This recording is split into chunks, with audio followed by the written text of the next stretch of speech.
Narativ is funded by viewers like you. Support our independent journalism at patreon.com/narrative.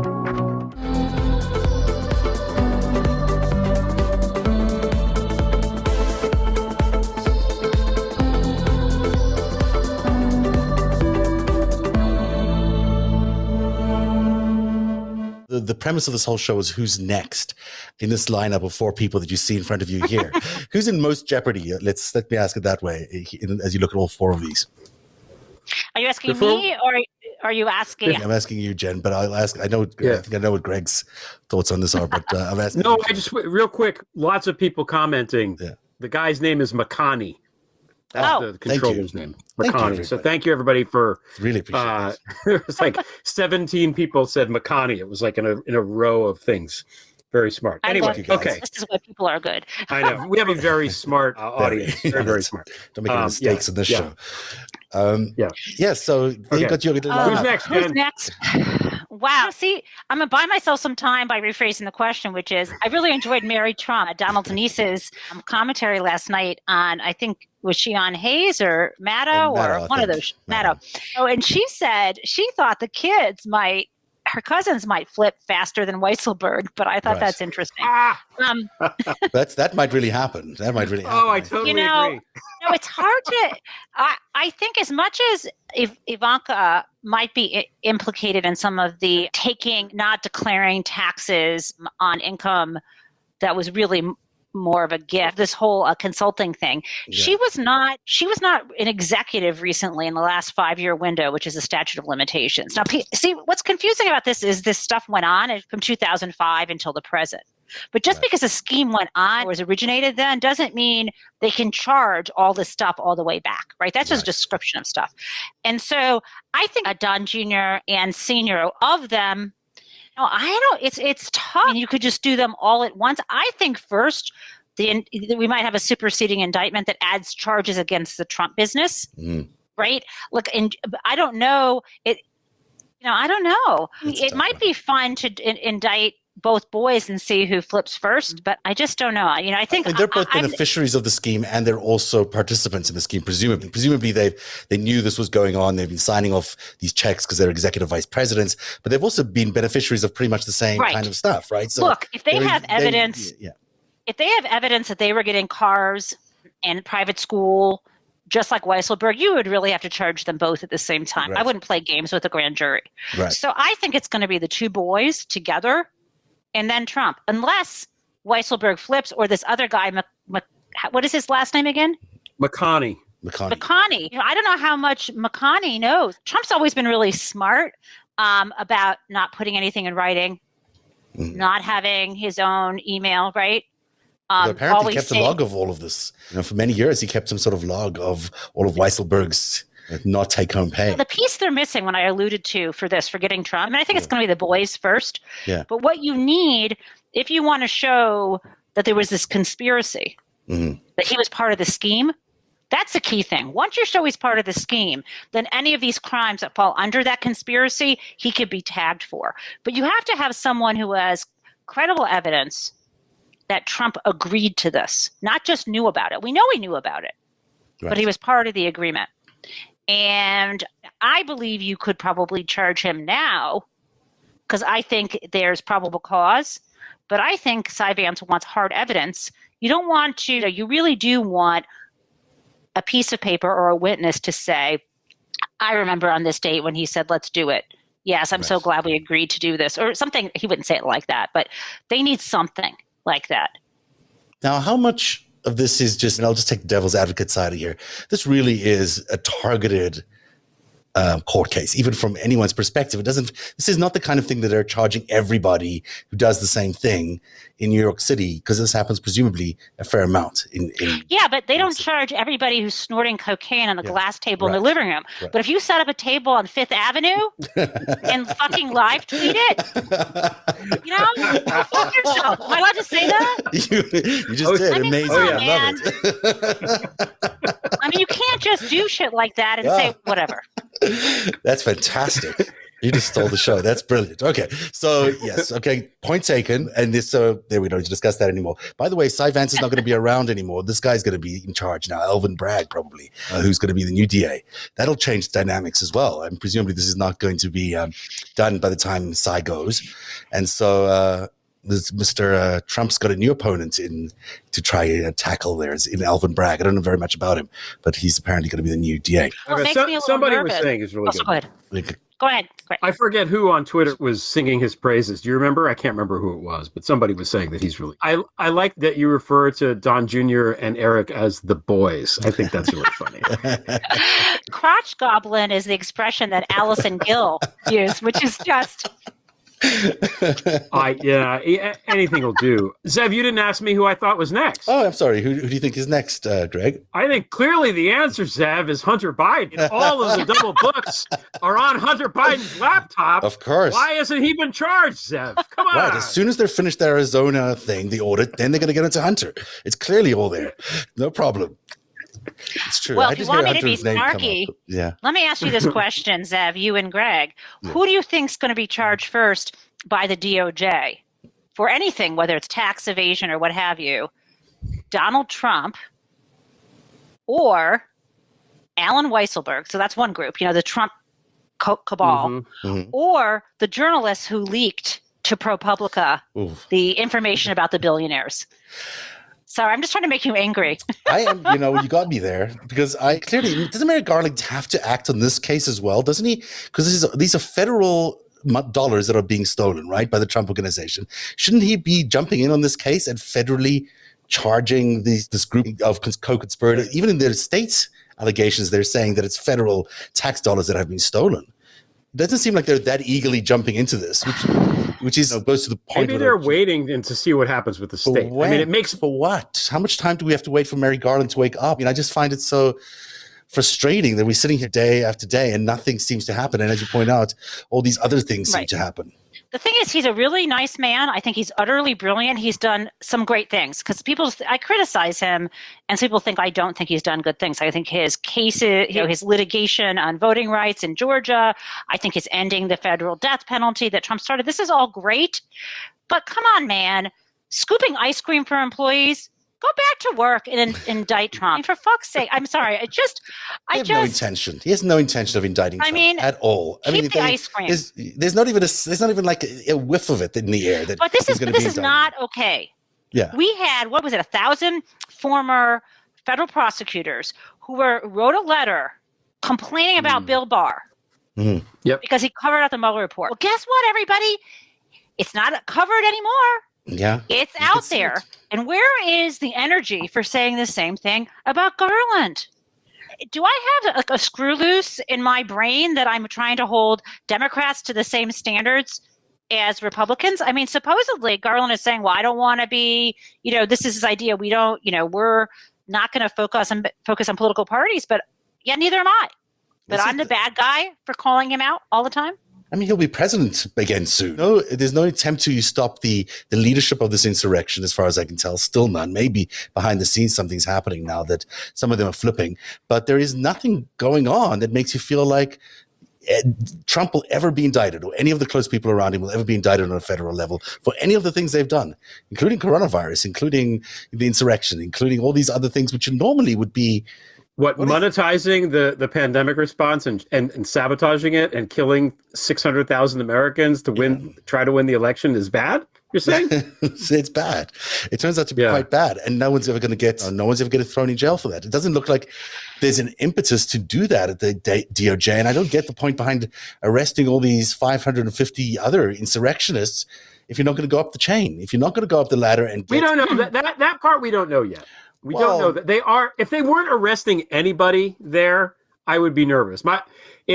We have to look, when we look at Merrick Garland, I think we really have to piece it out a little bit. Okay. And anyone who's watched the show knows my opinion of the guy. Okay. I'm not hiding in any way. They have arrested people. They are moving up the chain. This looks to me like one of those cases where they're getting what do they arrest? 500 people so far? More than 500. And they're moving up the chain. It takes time. It's been 6 months. That feels like an eternity. But in a case of this magnitude and this size, it's really not that much time. Would I rather they just hurry the fuck up and stop scooping ice cream? Of course. But I think my understanding is this is how long this shit takes. Watergate took, a year and a half after the break-in before. So it's going to take time for that. It's the other stuff that's the problem. I think the problem with Garland, in my view, is that he doesn't seem to quite grasp the magnitude of what's going on in the country. I think he's been in the goddamn bench for so long, his head's up his ass. He comes out at these press conferences, which I have been calling for, and LB has been calling for since the beginning. Talk to us. We can't have another goddamn Mueller underground in the fucking submarine that we're not allowed to say anything. We need to know what the fuck is going on. I don't need to know the exact details. I just need to know, are you going to charge this guy or not? What's going on? Are you investigating this and this? Mueller gave you a 700-page indictment blueprint. Are you going to use it? Or are you going to put it in the executive toilet and use it to wipe your bony ass? We need to know. And the guy can't talk, okay? He's a terrible public speaker. For a guy that's been on the bench all this time, I can't believe how awful he is in front of a podium. I would argue we'd be better off having an actor who knows nothing about anything, who can just talk good, than this guy right now. But I think training does that to lawyers, or also the system is self-selecting that if you have a very precise mind that's undistracted from building arguments and there's no bells and whistles, you will advance, I guess. I think that he should not be the spokesperson. He should know his lane. Like I said, he's brilliant. He knows the law. He can craft great opinions. He should have the way the president has a press secretary. That's who he should put out there. Yeah, but the obstruction of justice charges that you spoke about, how can those not be prosecuted? How can we go through all of this in the last few years and go through Mueller and that impeachment process? It seems crazy. That was a blueprint. Well, I'm concerned that his actual view about executive authority might be the same under Article 2, might be the same as what Barr's position was. Well, how is he then in which case, Attorney General? fire him then. Because he's fucking what's the useless. point? What's the point? It's really stupid. It's just insane. He might be. I think you're right. I think they're very similar. Yeah, I wouldn't have selected him myself. I think he's brilliant. I think he should be on the bench. And there were other choices, but who knows? Maybe that's what Biden wanted. Maybe that's exactly what Biden wanted, which is even scarier, considering we've now got a court, and then we should move to the Supreme Court decision yesterday, which was just, I don't know. It just feels like we're in the death knell of democracy, and no one seems to care. That judgment, and maybe I don't understand it enough. I don't even know what it's not really called a judgment. Is it by the Supreme Court? There's another term for it. Is it? Decision, sorry. That's please, thank you. It's getting to that time. So ask the law professor what it's called when the Supreme Court. I give up. I'm here whenever you need me. You can just Zeb, on the show when you. Just text me. Just text me anytime. I'll answer those tough questions. Just said I couldn't get the guy's name earlier. Now I can't get decision right. Jeez, I'm not even I can't remember anything anymore. So my brain is misfeased. Yeah. So what did you think of the SCOTUS thing yesterday that happened yesterday? I want to hear from you, Jen. On a pure emotional level, it was depressing, though not surprising. But I guess I have this weird Pollyanna side. If something's really terrible, I'm like, well, here's the good thing. And if something's really good, I have this, you're stupid, it's wrong. But here's the thing.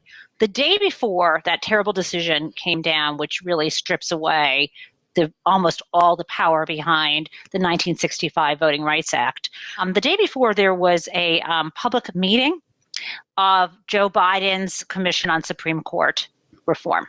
And I'm so glad, 8 hours long, and I live tweeted, and I was watching it online, live tweeted it, and heard so many amazing ideas, including court expansion, and so many really honest experts talk about what we could and should do, that I feel more energized for court reform after yesterday. So I'm depressed. It really feels like a punch in the gut for everybody who fought for voting rights. The 1965 Voting Rights Act, which was re-upped 5 times after that. In 1965, when it was passed was a really transformational time in the country. We had Lyndon Johnson in office because JFK had been assassinated, and Johnson was able to make this happen because we had the civil rights movement. We had people like Martin Luther King and others who, John Lewis and everybody else who shed blood to get people access to the ballot. And the key things that and then, let me just give the context. And then, 1968, they were trying to expand on civil rights legislation. That's our bookends when we have MLK murdered. And then a few months later, Bobby Kennedy. And that's how we get Nixon. And then Nixon is such a jerk that they pass campaign finance legislation. I see this all together because what the Roberts Court has done is those things that happened between 65 and 68, which were supposed to be giving African Americans in this country access to the ballot to make us a real democracy, right? Not just a promise of one. And to get money out of politics. That stuff that happened then, that was happening then after Nixon, because it was when they passed the major campaign finance reform stuff. All of that, Roberts took away. We've got Citizens United in 2010, various other decisions. And the key thing is this case yesterday, sorry I'm being such an annoying law professor, but has to be looked at together with the 2013 Shelby County case, has to be looked at right beside this decision about Arizona. So I know that your listeners know this, but just to reiterate, there are two sections of the Voting Rights Act that had these tools. There's Section 5 and there's Section 2. It was in 2013 when the Roberts Court looked around and said, oh, we don't need this anymore. The thing they thought they didn't need is in 1965, this law created the requirement that before a state changed its voting rights laws or ballot laws or election laws, if they were a state that had a history of discrimination, they had to get it approved first. It was called pre-clearance. 2013, Roberts and the other justices, conservatives, look around and go, hey, it's funny. We don't see any shenanigans anymore. And as I think was it Ruth Bader Ginsburg who said, that's like somebody saying, I had an umbrella and I didn't get wet. Let's get rid of the umbrella. Right? It's that situation. And then yesterday, or was it yesterday, Thursday? Yeah. Yesterday they eviscerated. Section 2 is the part that says, okay, forget about pre-clearance, that Congress forbid certain types of election laws in states that would discriminate against people on the basis of, for example, race and so on.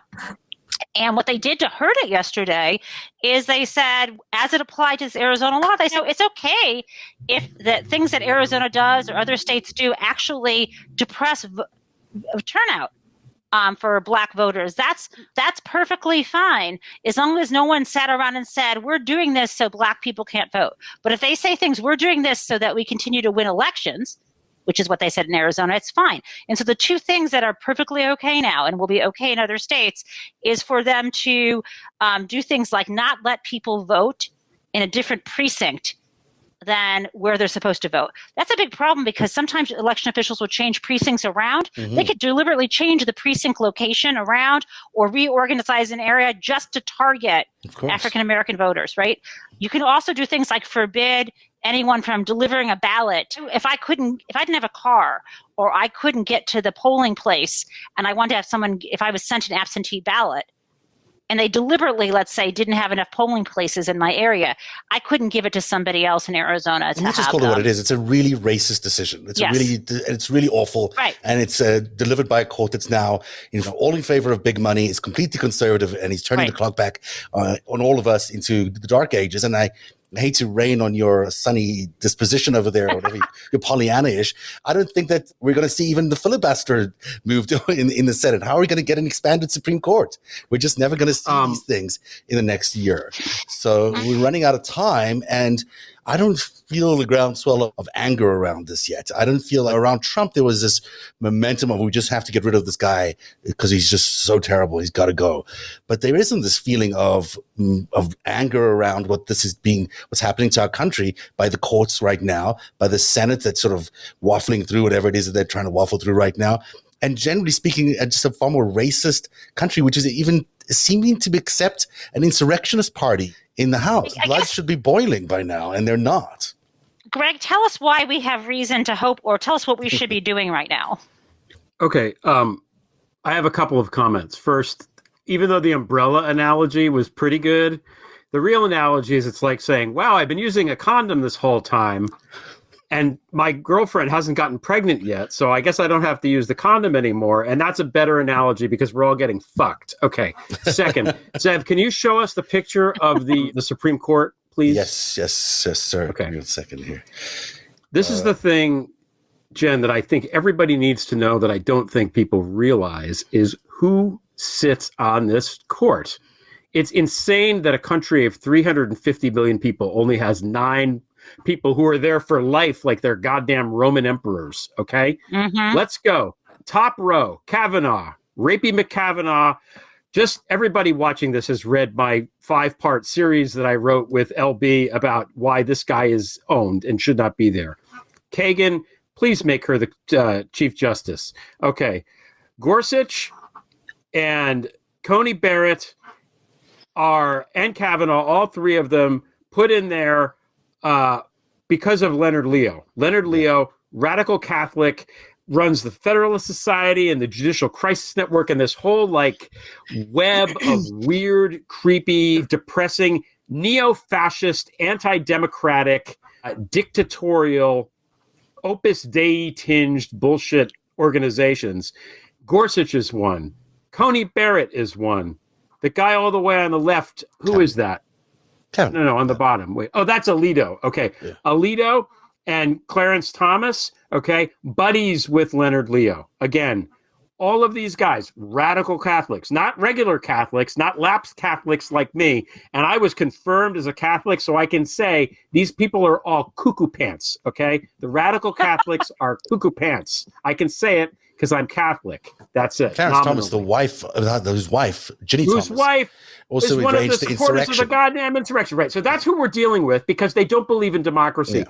Roberts, put there by Leonard Leo, who was 35 when he started doing this shit. This is a guy from a shitty high school in New Jersey who thinks he's God, okay? Who doesn't want anybody to know what crap high school in New Jersey he went to because he's fucking embarrassed. He wants everybody to think he's a Knight of Malta. This Leonard Leo, fucking loser, nerd, geek, awful, dictatorial jerk, okay? But how do you really feel about him? I hate his fucking guts. Breyer, it rhymes. Breyer, retire. He really needs to. Retire. He really needs Hashtag. Seriously, fucking yesterday. Have you read the goddamn news, you fucking selfish prick? Retire so we can put someone young there that maybe won't die so soon. Thank you. And Sotomayor, not a radical Catholic, but a Catholic, which means we have 7 out of the 9 Supreme Court justices are Catholic, which makes no goddamn sense because that does not in any way represent the population of the United States, which the Supreme Court should absolutely represent. Okay? It should absolutely represent. That's the thing that people need to know. This is not fair. These guys are supposed to be paragons of fairness. It ain't fair. The fastest thing we could do, although it has its own downside, is something that Professor Nico Bowie of Harvard Law School mentioned. And if you heard of this, get rid of judicial review. They took the right to review legislation enacted by Congress. They said they had that right to decide its constitutionality, to construe its meaning. They gave themselves this right, with Marbury versus Madison? Congress could take that right away. What is that? What is that? Sorry. Whoa! What? You're going to go back to Marbury versus Madison? This is exciting stuff. No. I want to know what judiciary review. What did you call it? Something review. I want to know what that is. Judicial review. Okay. Yes. That's judicial review is when someone can sue to tell and say to the Supreme Court, this piece of legislation, for example, violates this part of the Constitution. Okay. Right. And Nico Bowie, you should look at his testimony. Look at it, and maybe we could talk about it in the future. It's really brilliant. There's no reason why they have to have that. Congress could stop that. There's a lot Congress could do. But now your point, Zev, is, we can't even get rid of the filibuster. Good luck getting Kristen Sinema to get rid of judicial review. Yeah. I think we need to pack the court. I also thought when I heard at this hearing on Wednesday, everyone's always saying what a disaster it was when Roosevelt tried to pack the court, but that's actually not true. Do you know this? I mean, have you heard this take? I don't know about this. No. So, this is like, why are we been sold this lie? So in 1937, when he had this, he just won re-election in 36. In 37, Roosevelt gets Congress to introduce this legislation to expand the court. And his idea was for every justice that reaches a certain age or and doesn't retire, he wanted to add 6 or something. It was radical. Well, what happened is, wait. Really so even though this didn't happen, what happened all of a sudden, how the Supreme Court was striking down all of his New Deal legislation? They started rubber stamping it. Not rubber stamping. Really? They started letting it go through. Huh. So It works. And this is where the threat. Okay. he lost the battle, but he won the war, right? And this is the trouble. The trouble is people want to tell us the lie that those people in robes, and why do they wear robes? They might as well wear powdered wigs. What the fuck? Put on real clothes. You are not priests, but they're real people, and they're making real decisions. It's not balls and strikes, and it's a lie. Clarence Thomas needs to wear a robe because I don't think he's wearing pants. I think it's pretty clear. You know what we're going to do? We're going to take a commercial break. On the other side of this, we're going to get to some other stuff because now what I've got is a visual of Clarence without pants, and that's all I got. Wait, Zev, real quick. Yeah, I think to get rid of judicial review, we just need to rename it critical race theory. That's it. And the Republicans. Perfect. We'll be right back. Tonight's show is brought to you by Helix Sleep, and they have a special offer for Narativ viewers. I've heard it from so many people. The one thing that's changed since January is their sleep. Not waking up worrying about what the president might have done or said or tweeted makes the world of a difference. I don't think I had a good solid night's sleep in 4 years. And it wasn't only the president. My 10-year-old mattress, which started life as a 12-inch foam mattress, had shrunk to an 8-inch mattress, and getting out of bed was often more of a slide than a bounce. It was time for a new mattress. Helix Sleep has a quiz that takes just 2 minutes to complete and matches your body type and sleep preferences to the perfect mattress for you. Why would you buy a mattress made for somebody else? Changing the course of a country can take a village. Changing the course of your sleep takes a quiz. Helix is offering up to $200 off all mattress orders and 2 free pillows for our listeners at helixsleep.com/narrative. That's the way we spell narrative, Narativ. That's helixsleep.com/narrative for up to $200 off and 2 free pillows. I think I have to re-record that ad because I don't know if people are sleeping as soundly as they were in January when I first recorded that. So we might need to refresh that. Maybe next time. So we've got a few minutes left. I want to talk about 2 things, if we could. One is the new social media platform that Donald Trump, I guess, has put out there. It's not really Donald Trump's yet. It's made by the guy named Guo. I don't know how to say his name. Here I go again, blanking on the The Chinese spy guy. Yeah. The Chinese spy guy works with Steve Bannon. So they put out this new, and your friend with the thumb guy, Jason Miller. He looks like a thumb that someone's drawn on. That's what he looks like. It's crazy. He really does look like that, honestly. Doesn't he look like that? I mean, come on. The thumb guy. So they've launched an alternative to Twitter called Getter. G-E-T-T-R. Like get her done. Get it on. So it has a torch as a symbol. That was apparently this guy Guo came up with this idea of the torch, and now they have an ad. So you be the judge. Here we go.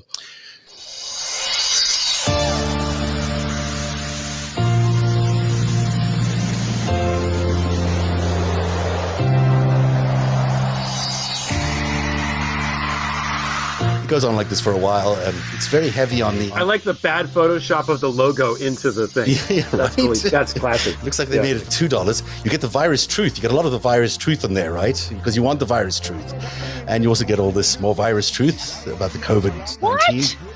I don't know. This looks. It's hard to tell whether it's just a joke or a satire or whether it really is from the Chinese Communist Party acting as an front of the Chinese Communist Party.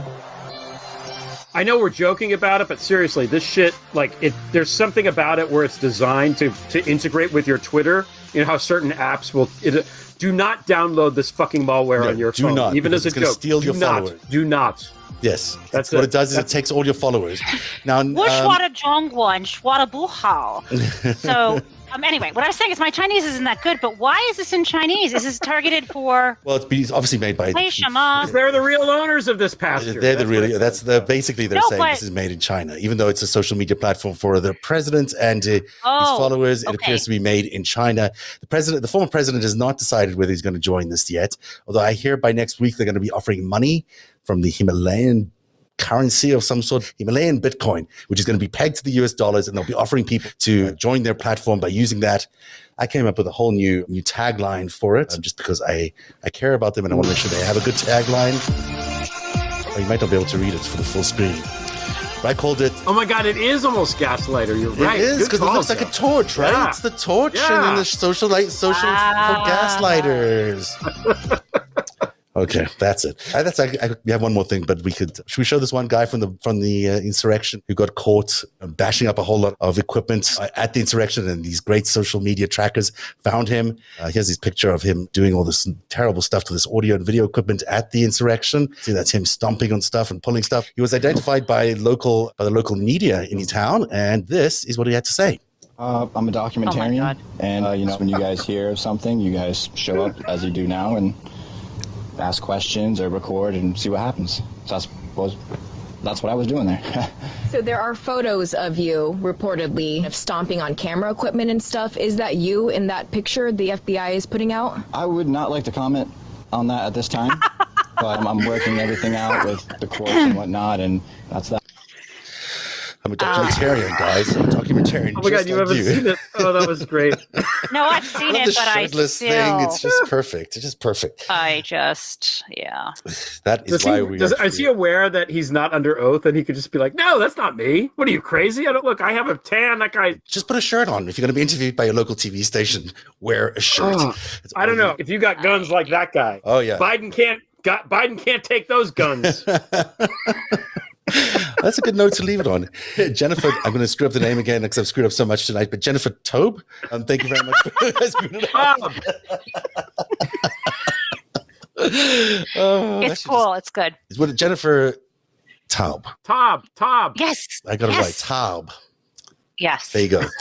The author of Big Dirty Money and this incredible piece that's in the Washington Monthly tonight. And you should go read it. I really am losing it. Thank you very much for being with us tonight. Oh, that's all I got. Good night, Greg. Good night, Jen. Have a good weekend. Happy 4th of July. Bye. Narativ is funded by viewers like you. Support our independent journalism at patreon.com/Narativ.